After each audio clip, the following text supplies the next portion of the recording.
Bonjour à tous, j'espère que vous avez passé un super réveillon. Je prends 2-3 minutes pour revenir sur un point, l'activité physique ou sportive. Alors, on a tendance, après les fêtes, à vouloir eh bien, éliminer un petit peu les calories que l'on a pris durant les réveillons. Mais attention, c'est-à-dire que l'activité physique, comme l'activité sportive, doit avoir pour but premier le bien-être. Ça veut dire que ou le dépassement de soi.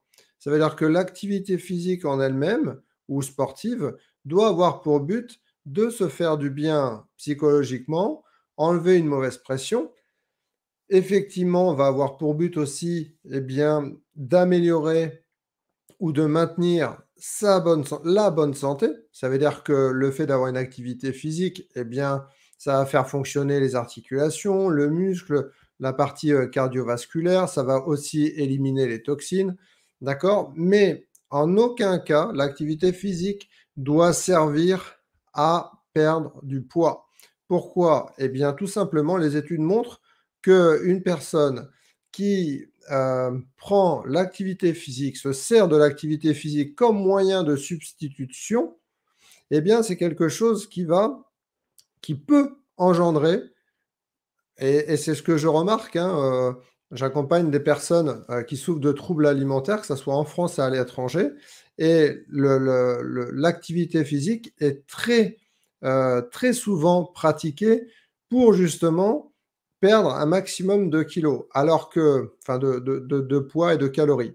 Alors que l'activité physique, lorsqu'on a une activité physique, même si on aime se dépasser, je suis un petit peu sportif, j'aime le dépassement de moi, mais je ne vais pas, par exemple, avoir une activité physique pour perdre du poids. J'y vais parce que je vais chercher des choses dans l'activité physique, le dépassement de soi, des valeurs, la partie hygiène de vie, la partie bien-être, la partie santé, mais en aucun cas perte de poids. D'accord? Parce que si on va chercher ça dans l'activité, eh bien, ça risque d'être le piège, exactement le même piège que pour les personnes qui suivent un régime. On commence par un régime restrictif suite à des réflexions de notre entourage, des remarques, d'accord, ou un mal-être qui va être accentué justement avec ce mal-être. La plupart du temps, les personnes partent sur un régime restrictif et le fait de perdre du poids, même s'il est restrictif, on va perdre du poids. Et c'est malgré ces douleurs-là, que ça soit bien restrictif, les personnes engendrent un bien-être parce que ça soulage ce mal-être et les réflexions. Et en plus, on est encouragé par l'entourage. Ah, super, tu as perdu du poids, etc. Et c'est ce qui va aussi engendrer les troubles alimentaires. Donc, ayez une activité physique ou sportive, mais allez chercher du bien-être et non pas un moyen de substitution par rapport à ce que vous avez mangé. OK? Je vous souhaite de très belles fêtes de fin d'année, encore une fois, et puis je vous dis à très vite. N'hésitez pas, pour ceux qui ne le savent pas, j'ai un groupe privé dans lequel on parle de troubles alimentaires et de gestion de poids. Je crée des lives, je crée, des informations et on échange ensemble. Voilà.